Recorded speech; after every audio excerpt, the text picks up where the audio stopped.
Hello, everybody. Welcome back to another episode of the mental health series I have on my audio platforms and YouTube channel. And yes, today we have Manisha Sharma joining in. So, Manisha is the psychologist. And yes, so thank you very much for being here. It's my pleasure having you again. So, thank you again for being here. Thank you. It's my pleasure to, Lakshit. I hope you're doing great. Yes, thank you. Yes. So before starting, that would be great if you can just give an elaboration of the today's topic to the audience seeing this or listening. Sure. We'll be talking about suicide today because we're seeing an increase in the number of suicides in the country and the world as well. Because, and there are a lot of discussions going on around suicide, which also pull up the topic of mental health and mental illnesses. I would like to elaborate a little bit around that part because a lot of times we confuse that, if a person is mentally ill or suffering from a disorder specifically, like depression or schizophrenia or bipolar disorder, they would be more prone to committing suicide, which is actually a myth because statistically out there in the data that almost 1 out of 10 people, right, will commit suicide. If 1 out of 10 people with a mental illness will commit suicide, which means that mental illness is not the major determinant here. There's something else which is, driving a person. Mm-hmm. Yes, that is a condition because, it kind of disables you to think in a different way. So suppose a person with depression already has low self-esteem, is hopeless about the future. In those conditions, definitely that could be one reason that is contributing, but that is not the exact reason Mm-hmm. which is the cause of death by suicide. Okay. Okay. Yes. So what kind of problems somebody gets, and it makes him or her to just go and take his own life by his own hands. What's the Okay, problem so behind that? we need to understand that, if somebody is deciding to die, uh, they are making a choice. It is not a choice which is made instantly, Mm-hmm. right? Mm-hmm. They may have had these thoughts. They may have reached out, indirectly or directly, to seek help. Maybe not professional help, but help from people around them. But a lot of times when people feel, that they probably are not understood, or probably there's no hope, one major reason that we have seen over decades for suicide is the financial crisis somebody goes through. We talk about suicides by farmers, right? We've seen increase in the past, in the number of farmers committing suicide. And similarly, a lot of people, when it comes to the whole of the family committing suicide or planning to do it, a lot of times financial reasons, or reasons that somebody's career is doomed, somebody's business is doomed, that is what is leading them to commit suicide. And it's not always that because they were struggling with a mental illness and therefore they decided to commit suicide. Yes, self-harm is one of the criterias that some of the people with mental disorders might display. But is that self-harm to an extent of committing suicide, ending life? Not always true, right? So we need to, turn around the conversation about how supportive the environment of the person is, how they are, uh, how people around are able to contribute to help this particular person who's struggling with a certain challenge in life. So many people end up committing suicide because the study pressure, they're not able to take the pressure of studies, or somebody they love has abandoned them, and that could be a reason for somebody feeling like. And then of course there are multiple other ways that, there are people. So sometimes people would gaslight another person, and that's what we call amendment to suicide. When somebody else makes another person go to the edge and think of ending their life. So there are several reasons, and for every person we need to understand that there could be different reasons, and the most prominent one is that a person feels and thinks and believes that there is no other way out, Mm-hmm. right? It is not really a weakness, because with recent stories floating around the internet, I've been reading that people think that people are mentally vulnerable to commit suicide, or people are suffering with a certain disorder, and therefore they think like committing suicide. That's not really true. So we need to explore that there could be different other reasons behind it, that this could be one of the the minutest cause, but not the whole of the picture. We need to think every case of suicide shows you a different picture. Let's say, for example, we were seeing increase in suicide by doctors.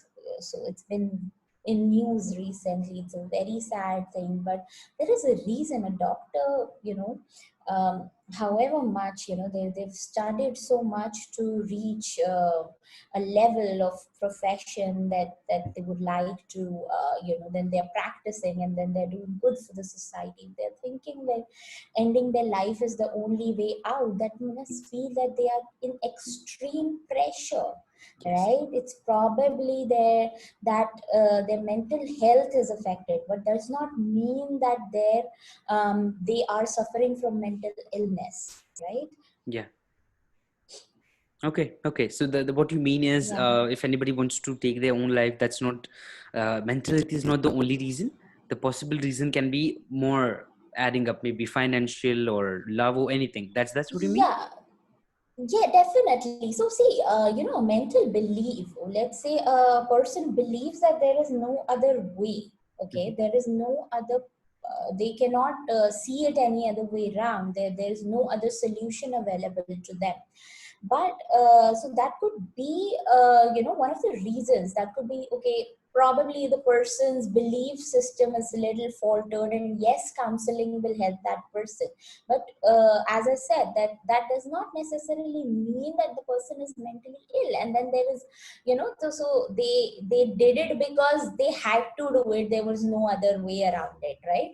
So it's a false that if person is suicidal, right, they are determined to die, does not mean like that. A person who feels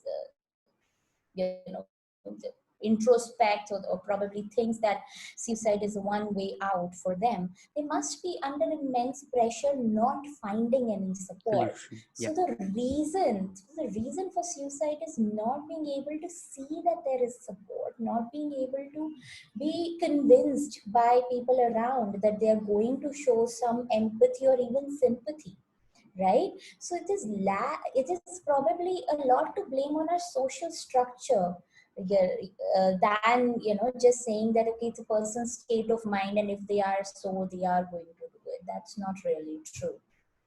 Okay. Okay. Yes. Yes. And why? Like, I don't understand. We have so much solutions today. We have internet. If you don't want to share a problem with anyone, you can just find a solution online. Yeah, surely those solutions would not be feasible, or maybe not really something. Yeah, there could be a lot of problems behind. But if you have so much of support, people are people really are becoming open about everything, about maybe their sexual identities, about their love life or anything. People are becoming open about everything. But why, if somebody is going with a financial problem, scared to come out? Why, if somebody is going under a problem of study problem or any kind of problem, why does somebody is scared to help, ask help to someone, or find somebody to help them, support them in that hard times, and find solutions together? Like, what's the See, problem? What? again, we have to look at this in a very subjective manner, Lakshit. So let's say if you're talking about the finances, somebody who's struggling with finances, somebody who's already in debt. We need to understand that our financial system is such that they will not get more debt. The banks will not offer it to them. People are already so skeptical about money matters nowadays. Sometimes even families, the extended family or friends may not come ahead and support them in that matter. Sometimes if they have taken money, there might be immense pressure to repay it, and somebody is vulnerable, emotionally and financially. If there is no solution, the crises are to a level where there is nothing that they can do, right? So in such a situation, how do you see that this person will actually be seeing hope, right? Another thing is the whole social system, like in the Western countries, we've seen that a lot of people would do fundraisers for themselves also, and Yeah. they'll find it very comfortable. But and people are there to support, right? But in India, that is very, very rare, until and unless somebody is like, we all see nowadays, these fundraisers. And so, but we always see it like, if there is a medical issue, somebody is dealing, somebody in the family is having crisis, some medical issue which needs money, we do the fundraisers. But for a man, and the kind of society we live in, a lot of pressure for providing is on the man of the house. And if he is not able to, like, make the ends meet, right, and there is no other family support to be able to help him and contribute in that matter, we need to understand that it'll be very difficult for him to be reaching out to people. Let's say, for example, the matter of farmers. They can't go on the internet and create a farmer fund, right? So Yes. somebody in the society needs to do that, some NGOs. But then there are also times when we come to know that the funding is not reaching the right people, the help is not going. So a lot of people are very skeptical about even helping out other people, right? And when it comes to the middle class, the irony, I think, that was very evident during the lockdown period. So people who are meeting ends on day-to-day basis, they just by the hand every time, they would definitely be into very difficult situation when Yes. their businesses or their shops are closed, or the work, like say for freelancers, if their work is not happening, they're not getting new work during the lockdown period, they do not have money, or the funds are falling short, or whatever, the family income is also falling short. But then they cannot reach out to the government asking, because the government schemes are mostly for the poor people, right, below the poverty line, and they are not below poverty line by any documentation. And also they cannot show it to the society, because obviously they're trying to save their face. So, oh, how can so and so person become bankrupt? So all those things are there, and there are a lot of pressures that people undergo to be able to reach to a stage where they see that there is no other way out, right? But if we as a society become more accepting of people's vulnerabilities, right? If you see, like, you are a guy, and you would have seen, like,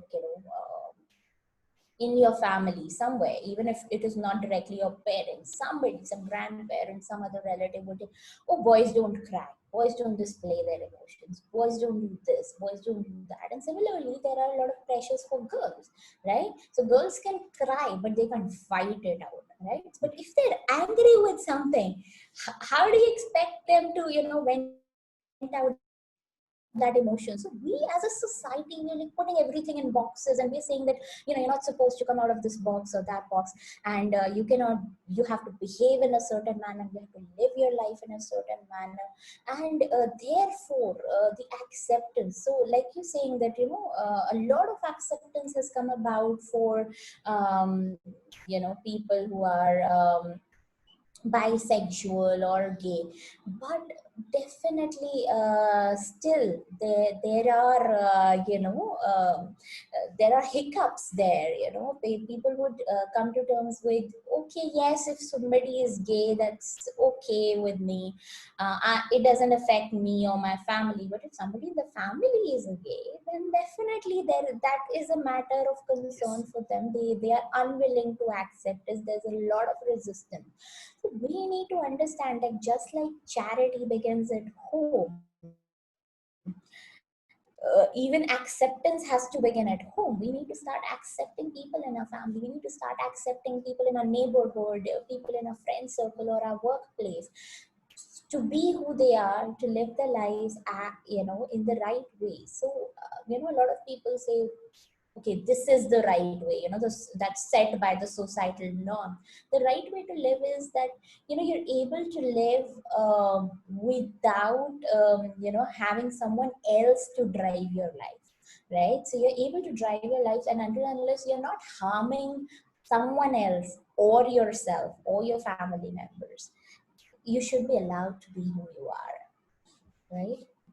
So we need to look at it in at every angle. So whether it is about a financial issue, whether it is about a sexual identity, whether it is about a love life of a person, a lot of times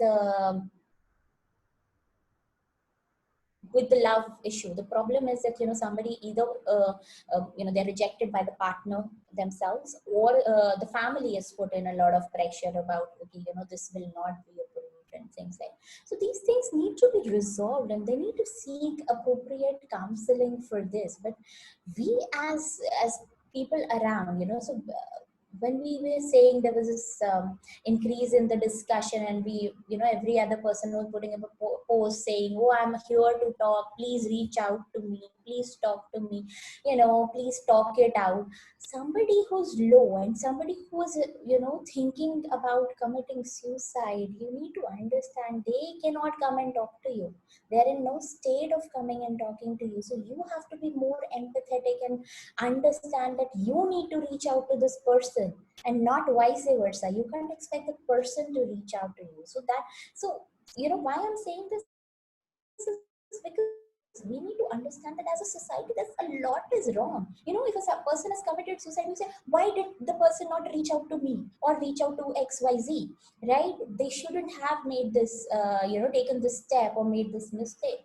We are again putting the whole blame on the person who was already suffering to an extent to think of ending their life.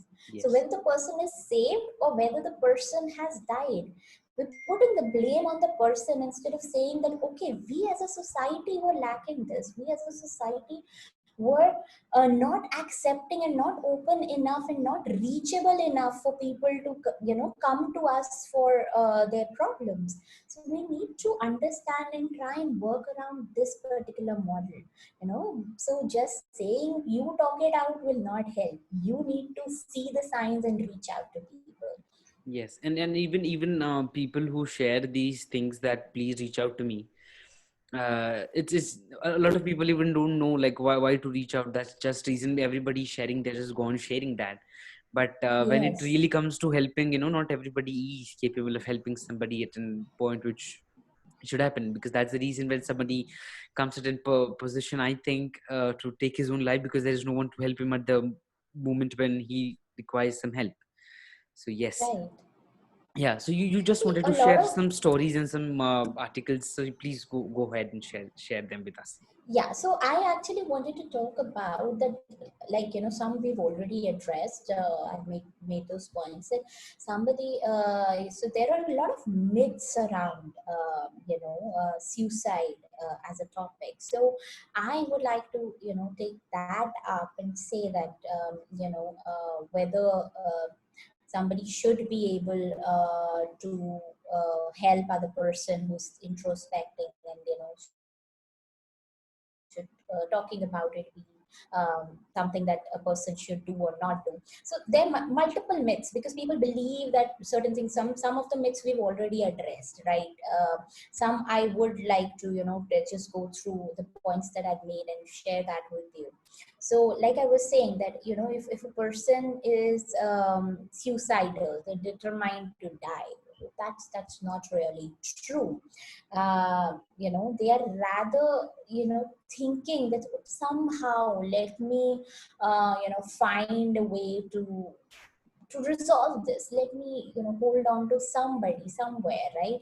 And a lot of people would be reaching out indirectly to you, Mm-hmm. right? So they would be saying I'm fine, but their I'm fine may not be exactly that they are fine, and that would show in their body language, on their facial expression, on how they're talking to you. So you need to be very, very aware. Don't ask how are you just for the sake of asking how are you, because it's a way of greeting another person. No, you need to like read the body. You need to read whether a person's, how the person is looking at you, how the person's face is, how the person's body movement is. So all those things need to be understood, and if the support is available, they will definitely not make an attempt, right? So we need to get over this particular thought that they would definitely do it. And people think that most of the time suicide happen without warning. Not true again. There would definitely be warnings. They would say things like, what is, life is not worth living. They would say things like, what is the use of being here? Nothing works out. Everything is so disheartening. And they would be, the way they are talking to you, know whether they are contemplating suicide. So you need to be very alert, in your conversation. And obviously, you don't need to be available to every other person. Just be available to people around you, because people, even people in our close circle are suffering, and we Yes. just don't know.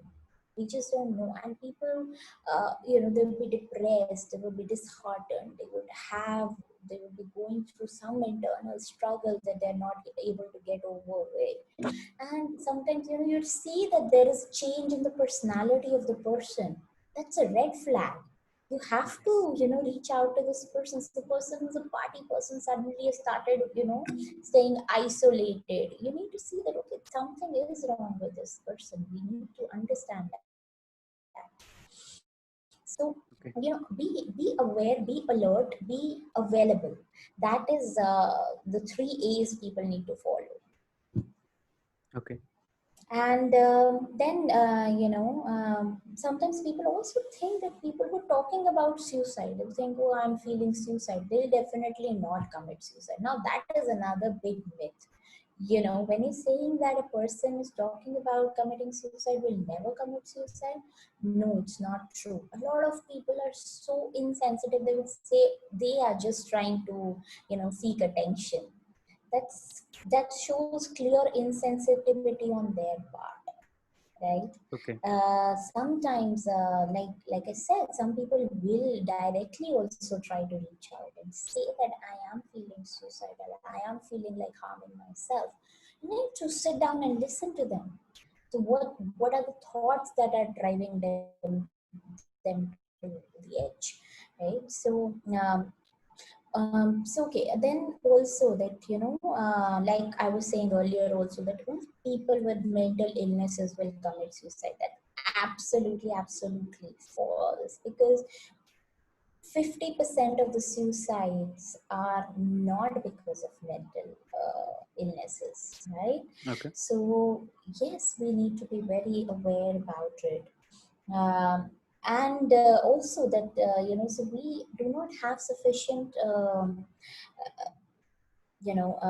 situations in the society, that we do not have sufficient people available to support on the suicide prevention helplines.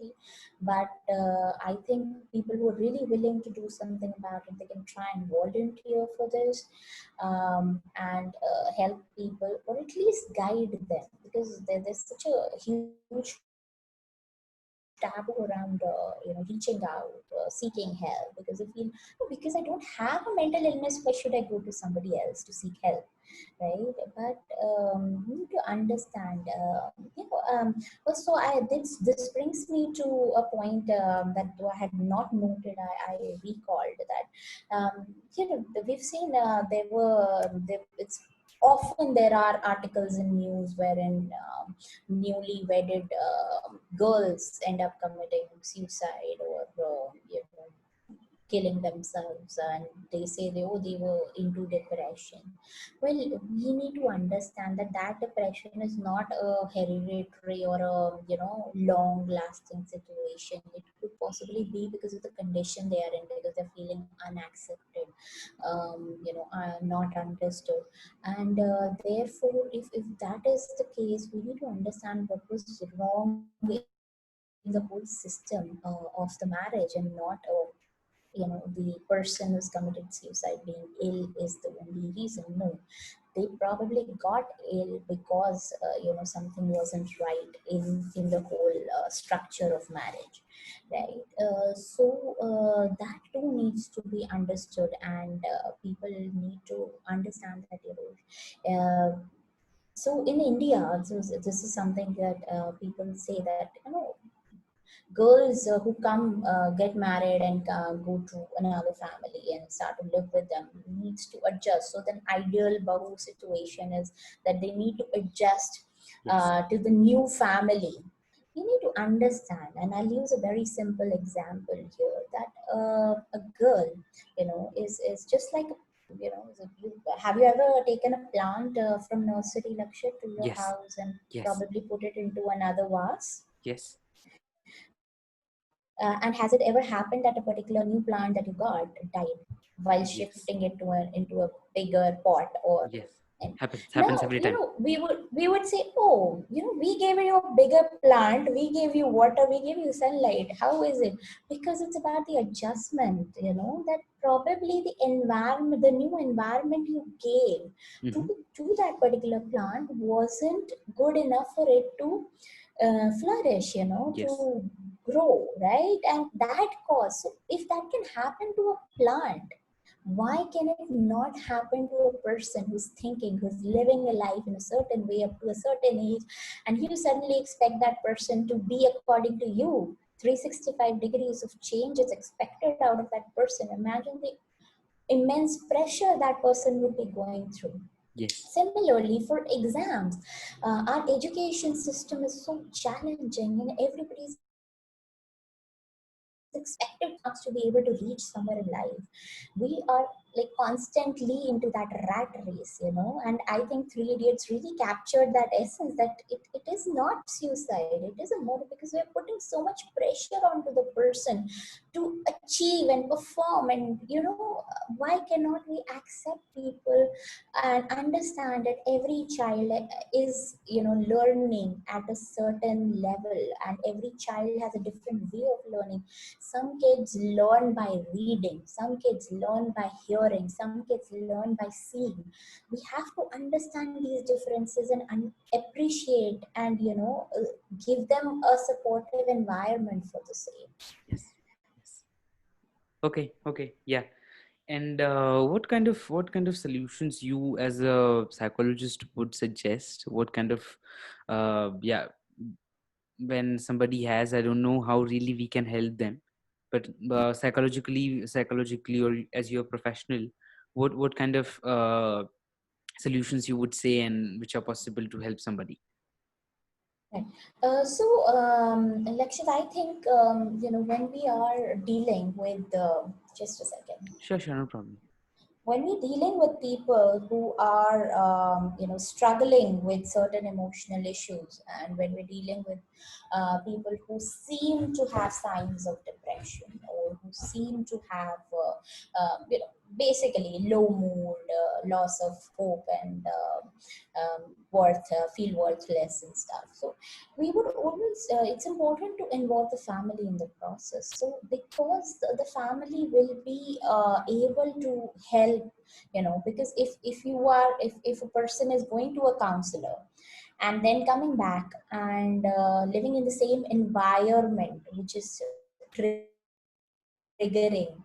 that worthlessness, or imagine, and we in the society, we usually see that parents sometimes just try to be strict with the child, for example, and they would say demeaning things to the child without realizing that this particular child is going through some struggle. And even if they are going through some struggle, and a classic example was shown in the film Tare Zameen Pe, when the father was constantly saying that, oh, you're naughty, you're just not able to, you're not studying, or you're not scoring because you just don't want to, you're trying to get attention by not doing this or doing it, something else.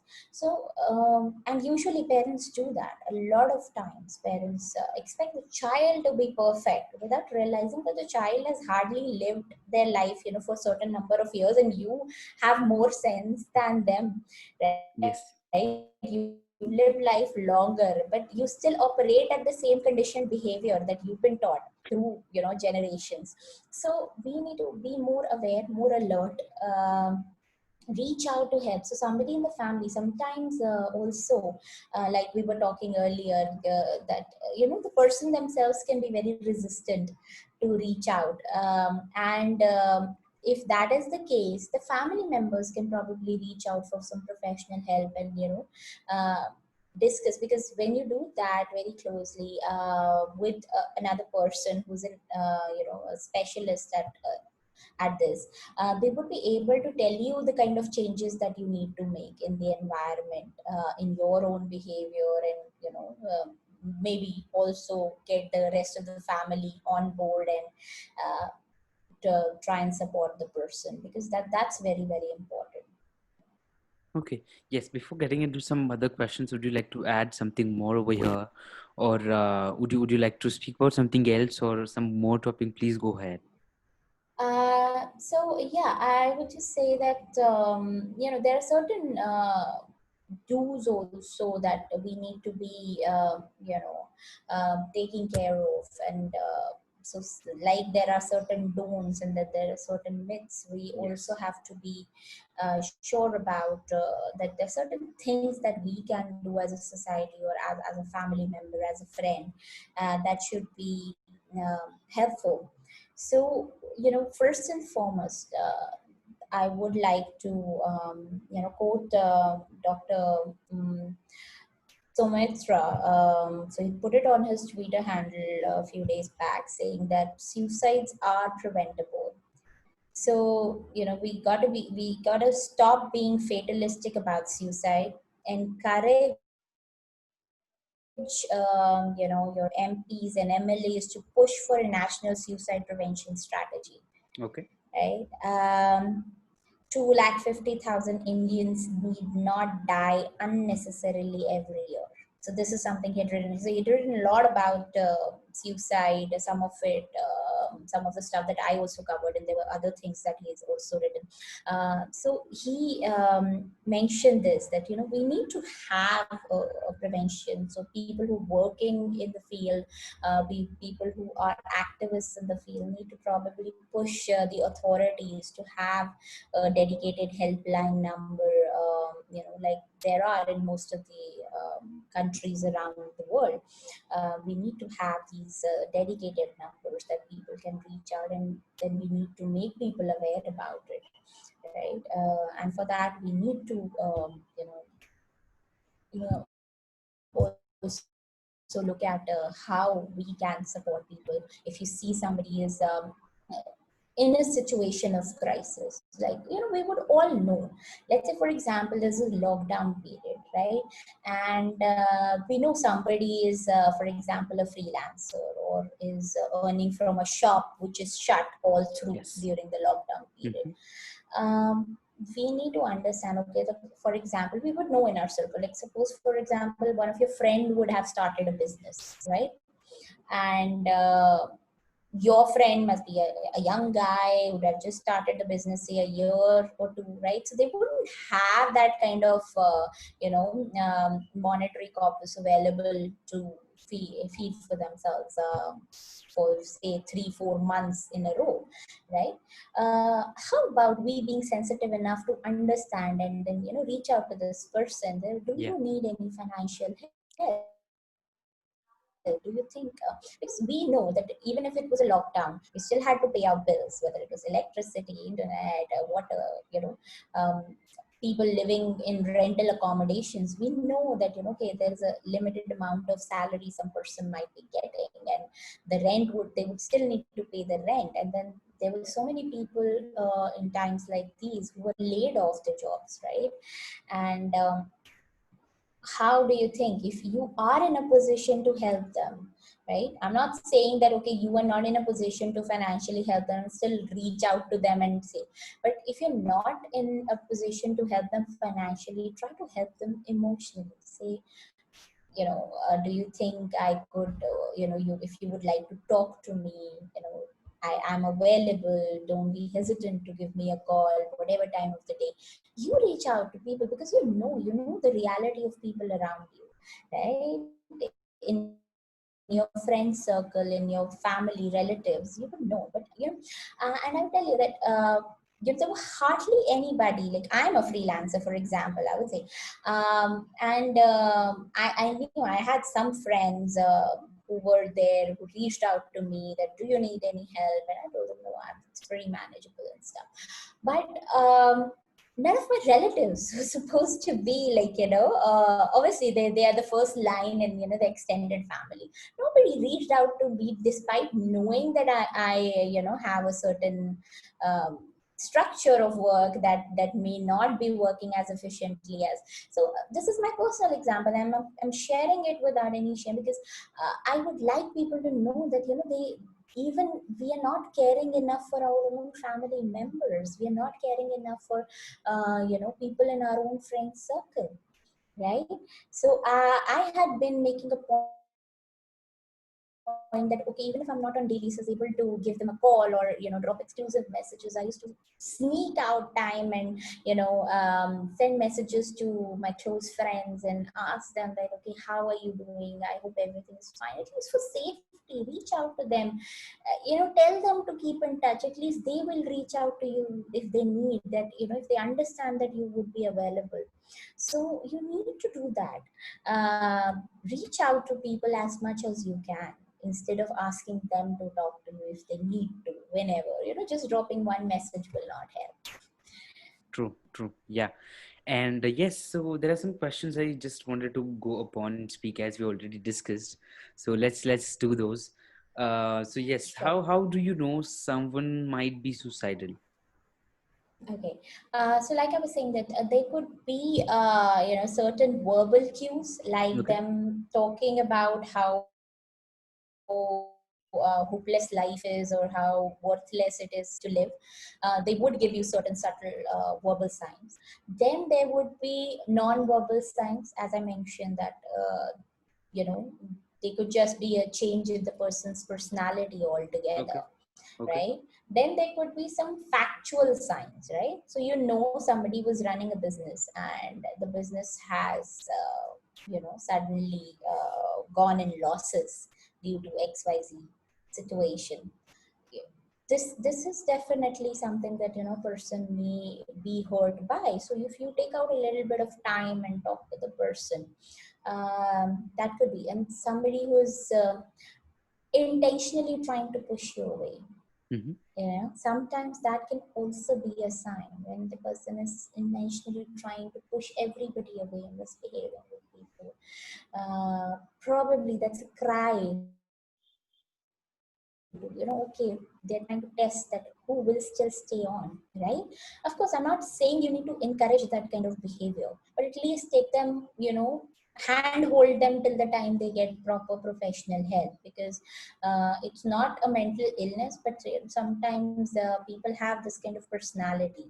Now I'll take another movie example, because we as Indian society are pretty much connected with the movies. Yes. So like, there was this character of Alia Bhatt in Tears in the Game, right?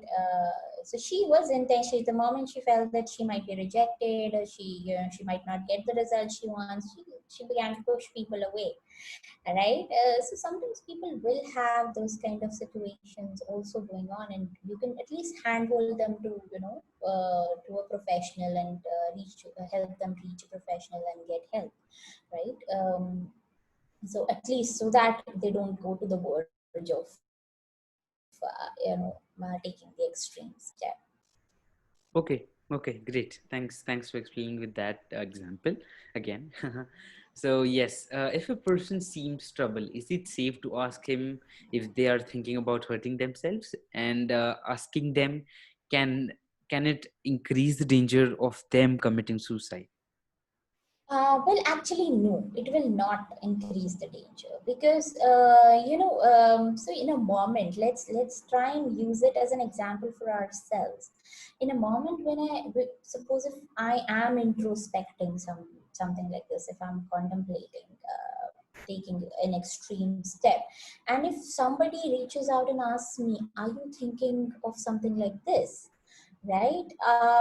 That would actually be a moment of shaking me up, right? At least that, Yes. okay, this person at least is observing enough, right? This person is probably reading my mind, so I can at least talk to this person, so they may be able to understand. So it is not really rather putting the idea in the head. I think a lot of people think about not asking this is because they think, oh, I don't want to put an idea to the person's head that they should go ahead and do this. If they this would rather be that they, at least this person, if they are in crisis situation, and if you are observant enough to think that Mhm. probably they might do something extreme, then you must go ahead and talk to them directly. Talking about it openly will help them, and not rather encourage them. Okay, okay. And if somebody is resisting help, how can you help them indirectly without them knowing it? Okay, so like I said, that suppose a lot of times we don't know. So like I said, you could do the proxy. You could reach out to a professional, tell them the situation, then take the particular aids that could be useful, and then apply it for that person, right? So you could rather be helping them indirectly in that manner, do proxy counseling. So you do it for them, and of course you would not know all the details, but then the person will give you the right kind of questions. But and I'm saying this because see, if I tell you, oh, you can just go and counsel the person, you wouldn't know how to counsel a person, right? Yeah, So then if you go to a counselor and you say, okay, this is how the person is feeling, and then the counselor could give you certain leads, and you go back, apply that, and get derive some answers from the other person, go back, seek some more guidance, and then go back and help the person. So this could be something that could be done, because otherwise, if I don't know about the story and I don't know how to ask the right questions, then yes. I may not be able to really help, right? So, and also always showing empathy, always telling them that sometimes this can work around a little bit tougher for people who think that the other person is, nobody else in their lives is understanding or able, capable of understanding them. So for them, you can rather use statements like, I'm sure it is difficult for you. Maybe I can't understand it as well as you do, but Mhm. I am here. I'm sitting by your side, and I'm Yes. willing to listen to you, Hmm. right? Even if I don't understand it completely, I'm still willing to listen to you Yeah. without any judgment. Yeah. Saying empathetic statements like these will definitely help the other person. Okay, great, great. Yeah. So before ending up this session, would you like to add upon something more, or would you like to speak about something more? Or if not, you can just add up a last message and then we can just conclude the session. Okay, I would again like to put more emphasis on something that I started with, and that is that we as a society need to develop empathy. We need to become more empathetic towards people around us, not necessarily people who are suicidal or mentally ill alone, but for people in general. If we want to live happier, healthier lives, we need to not just be self-centric. Okay, we need to be centered in ourselves. We need to be grounded so that we're able to reach out, give to people, give to society. There are a lot of people doing a lot of good work out there, but more and more of us need to do it. We need to come out of our own bubbles. We need to give up on that sense of entitlement, that a sufferer is suffering because of their own mistake. No, they're suffering because of how we as a society at large has become. So if we become more empathetic, we would be able to help more people. Okay, great. Yes, yes. So yeah, thank you again for being here. Thank you again for making this session a wonderful and helping us out and finding solutions, talking about a lot of different things. And yes, thank you again. And just really Thank you, grateful to you. Lakshit, for thank you, because you are trying to do so much, and Thank you. it's great to collaborate so that at least even if we are able to save one person Yes. by this, or we are able to and help another person who's trying to help a person suffering, then I think we've made it good. Yeah, we did. We did. Yes. Again, thanks to you for that. And yes, again, thank you. And